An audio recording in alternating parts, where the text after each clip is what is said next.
Monday afternoon, and I got off work a little bit early. We've been busier at work, and so I haven't had as many days to go thrifting after work, so I took advantage of it since I was off early today. I went in with a focus to be faster and to focus on smaller things.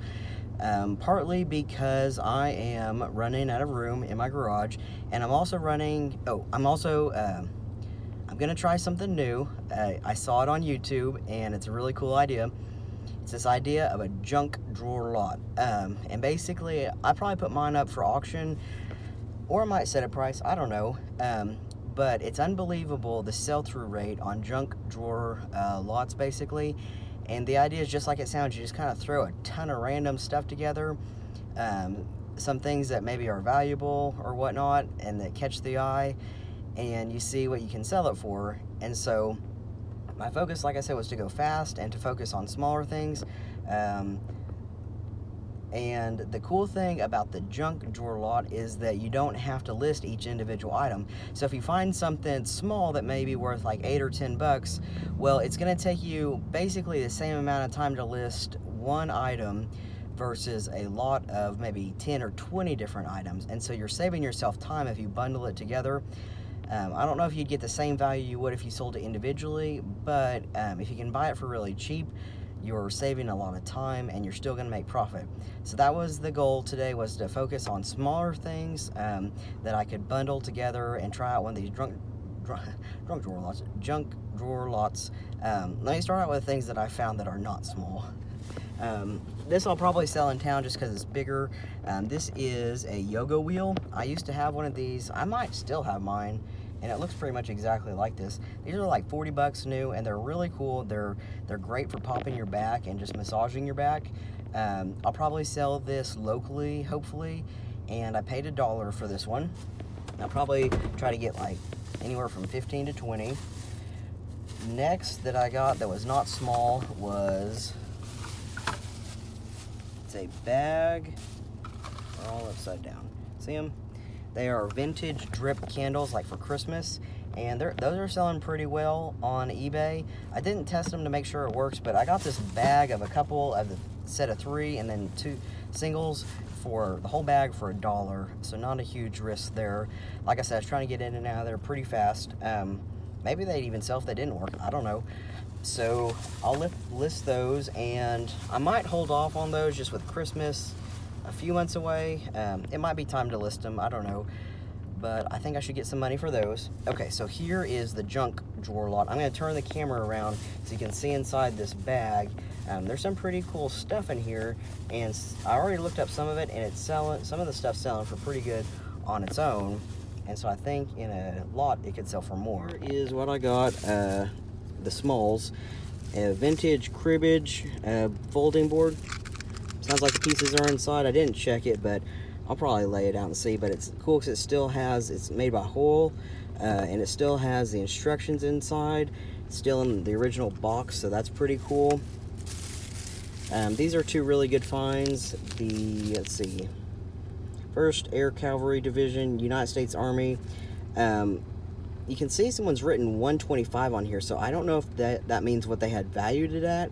That would be really cool if so. I'm not sure, obviously, why that's written on there. This is a World War II Marine Merchant medal, and someone's written 100 on top of that one. So these were the first small finds that I found for the junk drawer, and I was hoping they'd really catch, if I could put military medals, that'd be pretty cool. Next is this, some type of vintage tool. It's nice and heavy, made in the USA. Some type of like crank or something. You can see it's not too big.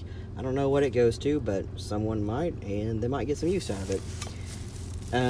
These sell for okay money if you can lot them together with others. This is the only one I have right now. I need to test it to make sure it's working. Pocket Blackjack 21. The battery case was really nice and clean, so it didn't have any corrosion in it, so I expect that it should work. And then this, oh wait, took a chance on this one. I couldn't find it listed, but it's like a vintage bowling pin, beer opener, kind of cool. And then this is the coolest, well, other than the medals, this is a pretty cool find. this bag of erasers. Now, I had seen that old pencils can go for a lot, so if you'll notice, these are like different shapes, like animals. See that dolphin right there? Something inside me just told me to look these up. I found them. They're made by a company named Denier, like it's either D-E-I or D-I. I think it's D-E-I-N-E-R. And some of the bags, some of the lots of these vintage erasers are going for like 20 or 30 bucks. So all this together, this whole the white trash bag or shopping bag that I got with all this stuff inside it, I got for a grand total of $2.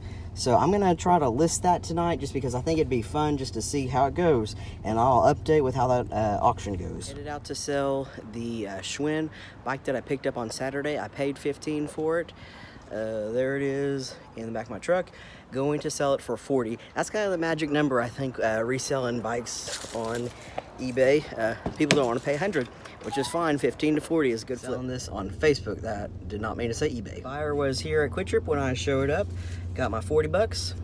Wait, the secret to success on Marketplace and not being stood up like 99% of the time, double confirmation. And this is unrelated to that, but the bag of junk drawer stuff that I got from Hal, I've already decided that some of it I'm just gonna list individually. It's just too good of stuff. I can't believe it. Like, it just shows you when you're reselling, you think you're doing okay, and then like a new field of vision opens to you. I was like, I'm gonna look for tiny stuff today, and it's just like I find some awesome stuff that's actually selling for pretty good. The erasers and the medals, the military medals, I'm gonna list on their own rather than throwing them in that lot. So what can you do? It's still Monday night. I just got back from meeting the buyer for the bike purchase, and I was going to show you my sales for eBay today, and then for the Amazon sales that came through over the weekend. With Amazon, you actually have, at least like in the default settings, you have 1 to 2 days to ship the books. And so I actually ran out of time last night to ship my books. And so I went ahead and went to bed and just made the decision I'd do it today, because based on how Amazon is set up, that was allowed without getting any dings on your account. So let me show you what sold on Amazon.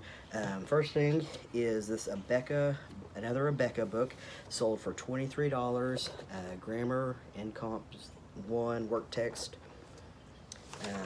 Next sold for, this next one sold for $94. It is a loose leaf textbook, biopsychology. I paid $22 for this one. It was a bundle deal from somebody off Facebook Marketplace, so I'm really happy about that one. Obviously Amazon will take fees out of that, but I'll still make way more than $22. Next is another Abeka book. I got $25 for this one. God's Gift of Language A. Next is, this is a textbook that I just picked up, I think at the end of last week, from somebody off Facebook. I know it was from within the last week. I think that's where it came from. I got $54 for this one, Opening Doors. And if I'm not mistaken, I paid $15 for this one. Even after fees, I'm going to come out more than double ahead on that one, so that's good. I had one more Amazon book sale, but it wasn't part of the challenge. And I was actually freaking out because I couldn't find the book because it had been so long since I'd listed it, I guess. And books, in my mind, they don't really stand out to me. It's not like a pair of shoes or a bag, or they end up all just looking the same, and I keep them stored at several different places in my house and garage. And so and I really wanted to make this channel helpful for people that are new to reselling. And if you're new to Amazon and eBay, there's a pretty big difference. Amazon is far more strict than eBay as far as your account status goes. Before this challenge started, I actually had lost 2 books, or misplaced them. I later found them, but the sales came through on Amazon, and so because I couldn't find the books, I had to cancel the sale and just say basically sorry to the buyer, I don't have inventory. Well, I got a notice on my account a few weeks ago from Amazon saying that my account was at risk of deactivation. which was really upsetting to me because I had really just started making some income from selling textbooks. And so when I couldn't find this book last night, I was getting really nervous that I was gonna have to go buy it brand new at like Barnes & Noble so I could ship it out to the customer by tomorrow. But luckily I found it, so avoid that. But that's just flip tip for you if you're new to selling on Amazon. You need to be really highly organized, have an inventory system in place so that the same thing doesn't happen to you. Okay. Oh, I gotta go get my eBay sale. Hold on. Okay.